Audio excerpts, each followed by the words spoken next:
This has got to be one of my favorite sermon titles. Okay. Chaos, conflict, and cake. Exactly. So in Genesis chapter 2, the second creation story, that'll blow your mind a little bit. There are two creation stories in Genesis, by the way. Pretty cool. But in the second creation story, you hear the story of Adam and Eve. And it says of Adam and Eve that they weren't to eat of the tree of the knowledge of good and evil. And God had warned them, if you do, bad things will happen. And of course, wouldn't you know it, they do eat of the tree of the garden, the tree of knowledge of good and evil. Now what's interesting is that everything in the garden seemed to have a purpose and a reason for being there. And so I always look at it and say, I bet you there was a reason that God had planted that garden there, but we never got to figure out what it was, because we took it in a way that He didn't want us to. Maybe there would have been a moment where He's like, now's the time, you've grown up enough, it's time to take a bite of this tree, but we didn't do that. And so it says that Eve, the serpent comes to Eve and says, no, you should eat of the fruit of the tree, it'll make you like God. And of course she takes a bite of the fruit, and Adam, and by the way, the scripture is very clear, and it says, and Adam, who was with her, right? We always have this image of him sitting beatifically somewhere else in the garden, but he was right there, y'all. Right there. Amen. So they take the fruit and they take a bite of it, and what is the first thing that happened? But it says their eyes are opened, and all of a sudden they realize that they were naked and not clothed. This actually, if we look at this not as so much a literal story, but as a figurative or metaphorical story, the first place they recognize that something has gone wrong is their own bodies, right? The first place. And we know that this is true today because our own bodies are in some kind of rebellion against us, right?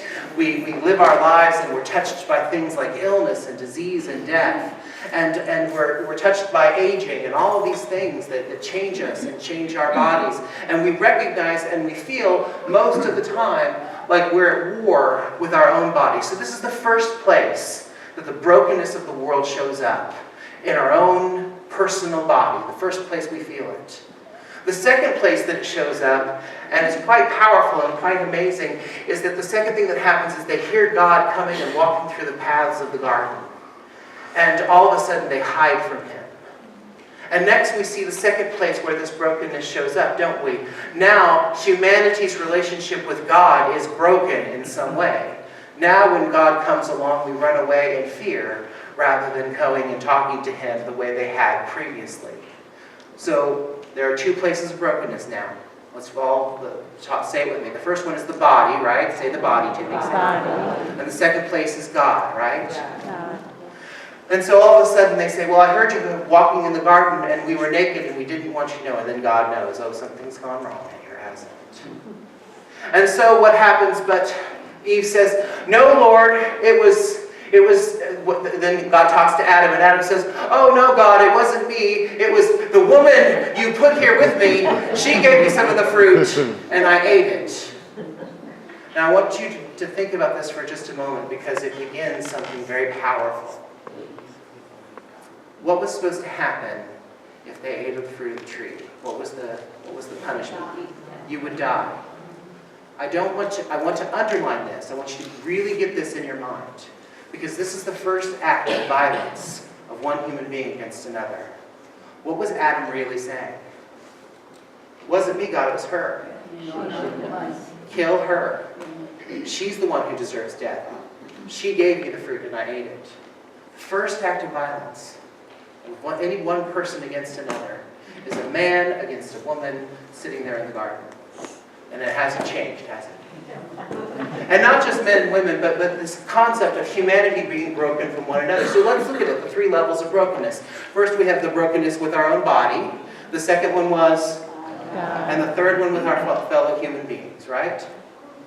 What does Eve say at this point? Oh God, it wasn't me, it was the serpent that you put here in the garden with me. Right? And the serpent, we know, represents two things, both the natural world and the supernatural world, doesn't it? Because we say, and the scripture tells us that the serpent was actually the devil himself working against God's creative order, right? And so now we have a brokenness between ourselves and the supernatural world as well. The angels, the demons, all of those powers. Now there's a brokenness in that as well. Whereas before there was order, now there is a growing and ever mindful chaos, right? And at every point, Adam and Eve keep saying to God, it's the person that you put here, God. So there's this sort of accusation that they're throwing back at God, right? God, it's somehow this is your fault. Somehow this belongs to you, doesn't it? And at every point, as the brokenness continues, we begin to see the brokenness that has plagued us for thousands of years since. What does God say to them next? Well, because you've done this, now the world will not just produce food for you. Your labors are going to greatly increase. To the extent that if you want to get anything out of the bramble and thorn-soaked world, you're going to have to work yourselves practically to death. Now, I want you to notice something about this. Work was already a part of God's created universe. Remember, they were supposed to take care of the garden, so work was on. But now, even our work is broken, right? And do we experience this as well? You ever have that job that you have to keep working at, and you pretty soon you're sacrificing your family because you're constantly at work, and your job is constantly a labor to you, and it's constantly difficult, it's constantly struggle for. That is beyond. Work has a good thing that it can do in our lives. It keeps us industrious, keeps us busy, keeps our minds sharp, but there is also the sense in which it can also be very, very broken, and when it's broken, it can break your entire family, can't it?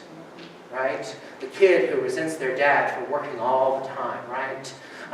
The mother who isn't able to care for her family the way she wants to because she's constantly working. The family that, we'd love to see my sister Meg, but she's always working and she never makes it back for family reunions anymore. Do you notice the brokenness that is part of the workday world now, right? And then, wouldn't you know it, even the woman's own body is going to have this special pain. And notice what it says, the pains of childbirth will be greatly increased.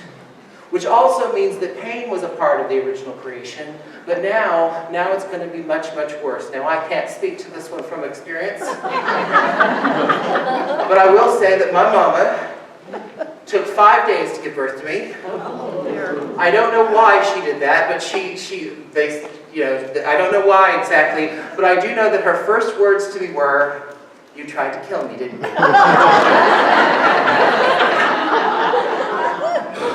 Now my brother is still trying, but I'm the good one in the house. And the reality of this brokenness is everywhere in the world.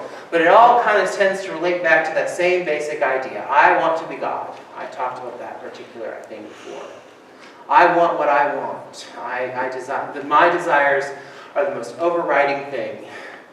And so we read in James today how he's trying to encounter this concept, and he's probably speaking to a church that is dealing with conflict because he asks the question, why is there conflict among you?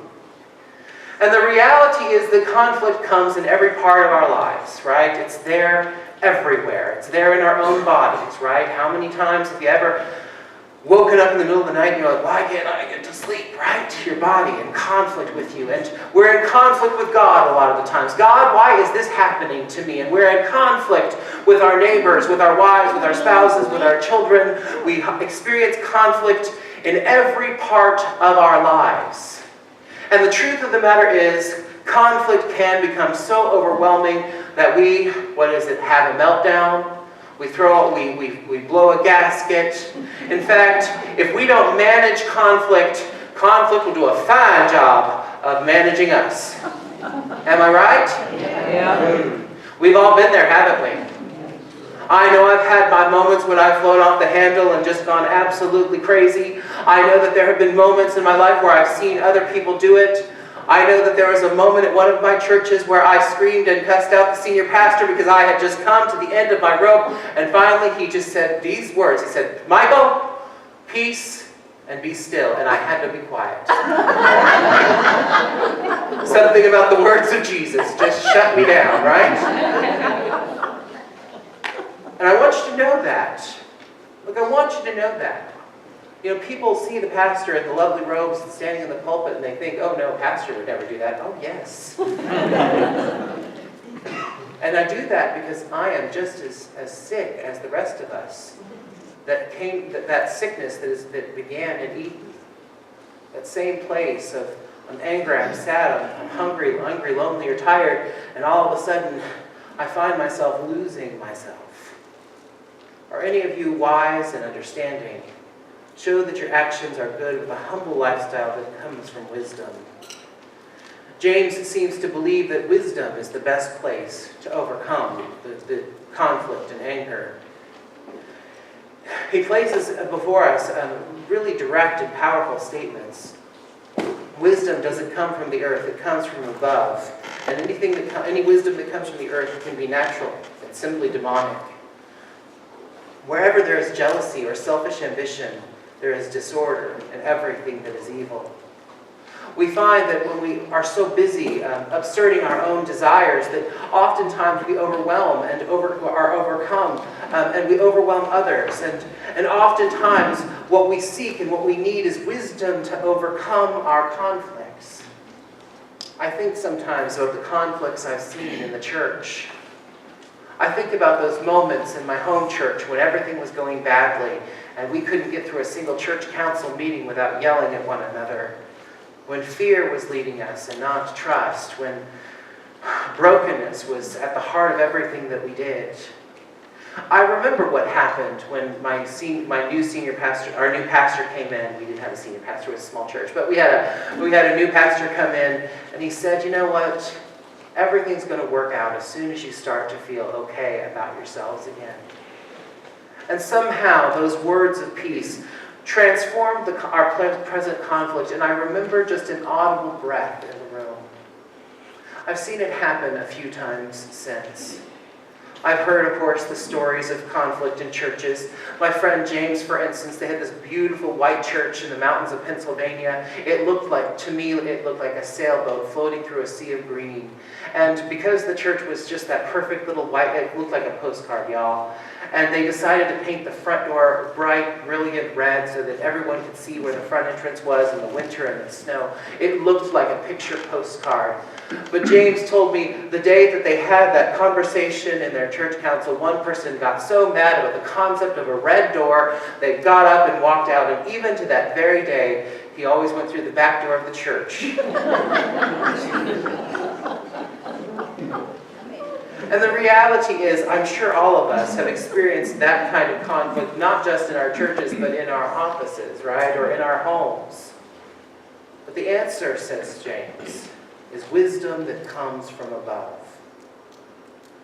He asks this question: where is the source of the conflict among you?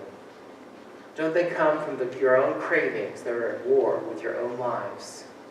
Those same cravings that were present with Adam and Eve in Eden are still present with us. We feel the brokenness of our world.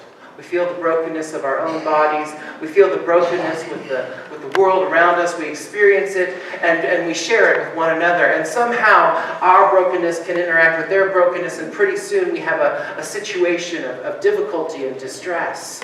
Have you ever noticed that perhaps in the last few years, when the church has been experiencing conflict, have you ever noticed how often it's this war of I need something to be changed and better for my sake, and how often those desires just interact and hit with each other, and pretty soon you have a church that's in the middle of a firestorm, and pretty soon in your offices you have that secretary won't talk to that boss, and that person over there is speaking about that person when they go to the restroom, and well, they won't sit with such and such at lunch, and do you just see it, how it happens all the time? And the only source is this wisdom that comes from above. And the only source of that wisdom, here it is, are you ready? The only source of wisdom to overcome the conflict is the same thing that was offered to Adam and Eve in Eden. The only thing that gives us the wisdom we need to overcome the conflict in ourselves and our world is what comes from God. I want you to go back to that story in Eden for just a moment. What does God do next? He starts immediately. He could have just, think about this. He could have just, well, this is broken. I guess I'll just start again, right? He could have wiped away everything that he had created. He could have just started again. But instead, what does Jesus do? What does God do? But he remains completely committed to his created world. What's the first thing he does? He provides them clothing. Now, number one, this always makes me laugh because, guys, these fig fleas, they're not going to work. Let me give you some clothes. But his first action is provision. Let me provide for them. They're broken. They're scared because they're naked. I'll give them clothes. First thing. The next thing he does, he says, you woman, I know this kind of started with you, but from you will come the miracle that will change everything back. From you will come everything that needs to happen. And so for hundreds of years, the Jewish people, how did the Shabbat meal begin? How did their meal on the Sabbath begin? But with a woman lighting a candle, right? The mother of the household lighting a candle as a reminder that the promised Messiah would come from a woman. And thousands of years later, what happens? But a virgin conceives a child and the redemption starts. God starts this all the way back in the Garden of Eden. The sin and the curse are still fresh in the ground. And immediately, just like that, God provides for his children, and he immediately starts to provide for a cure for this new disease called sin. Immediately. He immediately begins. It takes thousands of years for his plan to come to full flower, but he immediately started. Sin may be 5 seconds old, right? The brokenness of the universe, brand spanking new, and God immediately begins to cure it. And so how do we ask God for this wisdom? How do we come into contact with this particular kind of wisdom? Well, there's only one way. If the original sin began through a lack of discipline in the human person, right? They decided that what they wanted was what they wanted. What if instead we seek out God through the power of disciplines, through the powers of obedience, through the powers of belief? What this means is that we must orient our lives around the things that are the cure, right? And John Wesley, the founder of Methodism, he called these things the divine places of waiting. But really, they're very familiar to you. Through the study of Holy Scripture, we learn who we are and how to be better people. And the reality is, though we have more resources for studying and understanding the Bible now than before at any point in the history, and they are so widely disseminated everywhere in the world, you can find, if you have a cell phone, you can study the Bible better than I could in seminary, right? And yet we don't. The second thing is prayer. And prayer is difficult, isn't it? I know personally that I just have a hard time getting my brain to slow down enough, right? That's why I have to have a prayer book with me. That's why I have to have a journal. I have to write things down and to get them out of my brain, you know? I literally have to make a list sometimes. I'm like, yeah, I can't think about that now. I got to pray. So I write it down real quick and then it's gone, right? But prayer is one of those places of waiting. It is one of those places where we listen for God's voice. But there's also, there's more than that. We have the concept of Christian conferencing.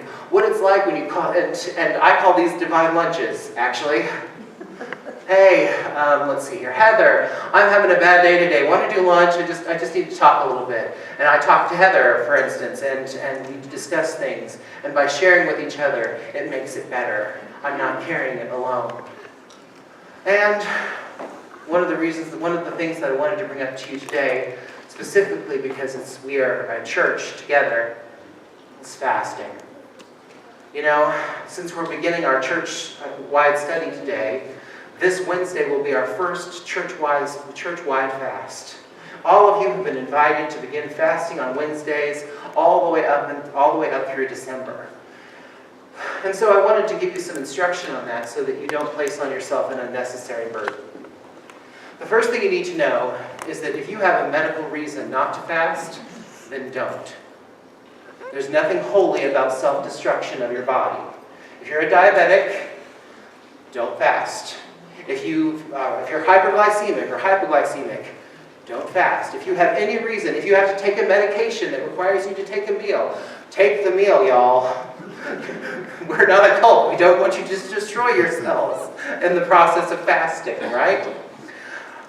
The other thing that you need to know about fasting, though, is that Jesus seems to expect his disciples to fast. Because he says, when you fast, and he gives a series of rules. It's right there in the Sermon on the Mount. When you fast, do this. Notice he doesn't say, if you fast. Notice he doesn't say, if you want to. Notice he doesn't say, if you ever get the notion to. Right? He says, when. So Jesus has a belief that if you're going to be his follower, from time to time, you will engage in a fast. Many times what I've found is that when I fast, and usually my biggest fast of the year comes from the moment I take communion on Maundy Thursday all the way through Easter Sunday, right? And so that's usually my biggest fast of the year. And what I find is somewhere along the way, I start feeling weak, and I start feeling tired. And it's at that moment that I start to realize just how much every heartbeat and every breath comes from God. The absence of food in my life starts to remind me that it is God who is the source of my life and my provision. And then there comes this point where I'm not hungry anymore. And that's actually a natural part of your body. It's a way that your body tells you, hey, there's no food. We just can't do anything about it. It's your body thinks that there's some sort of famine or something, and it stops sending those signals because it's like, we can't do anything about it. Right?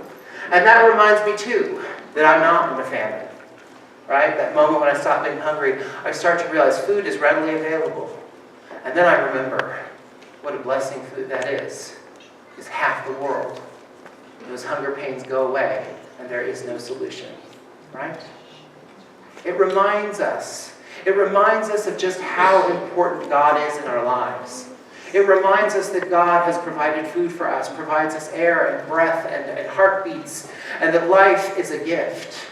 And it is that kind of wisdom that starts making you think, you know what, I could live in conflict.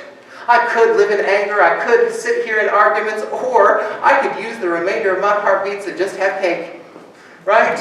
I could sit down with someone and we could talk it out, and we could have it really does reinforce it really does create wisdom with you. It reminds you, life is precious. Why am I going to spend it arguing with other people? It reminds you that the church is a precious thing, that being able to go to a place and know that you'll be loved no matter what is a precious and sacred thing. Knowing that God has provided for you, knowing that God has cared for you, this is the source of wisdom. The only means of overcoming the conflict in your own heart, in your own life, in your own body, with God, with nature, with your fellow man, with your fellow human beings, the only way is to create in yourself a sense of spiritual power. And how does that come? It comes through studying the Scriptures. It comes from praise and worship. It comes from praying with your neighbors and with your friends. It comes from, the occasional fast. So here is our instructions for the fast. I'd like to see it in the whole church, but at the end of the day, it's your own conscience and your own sort of negotiation with God. Jesus' fast, when Jesus fasted for 40 days, looked like this. We think, because this is the kind of fast that still happens today. Usually in Jesus' day, they would fast from sunrise to sunset. And then, after sunset, Jesus probably ate just enough to survive. Not enough to feel sated, not enough to feel comfortable, but enough to keep his body moving. And we think that that's what Jesus did in his 40-day fast. So if you would like to mirror that, more power to you. If you would like to abstain from one meal during your day, and therefore fast in that means, that's a perfectly reasonable way. And take the time you would have used for the meal and spend it in prayer and Bible study. Or spend it doing good works for the poor. Spend that time, but when you're doing it, remember why. I'm doing this to gain spiritual wisdom that I can bring back to my church and to the world. I'm doing this to connect to God in a new way. Now maybe some of you are sitting there saying, well, I can't fast at all because of a medical reason. In that case, give some of your time to God during those Wednesdays. And just know that on these Wednesdays, every Wednesday, all the other people in the church will be doing something as well. And we'll all be thinking of our church. And we'll all be praying for our church. And by doing this, my hope is that we will become a people of spiritual wisdom, that God will grow in us a deeper sense of who he is and who we could be.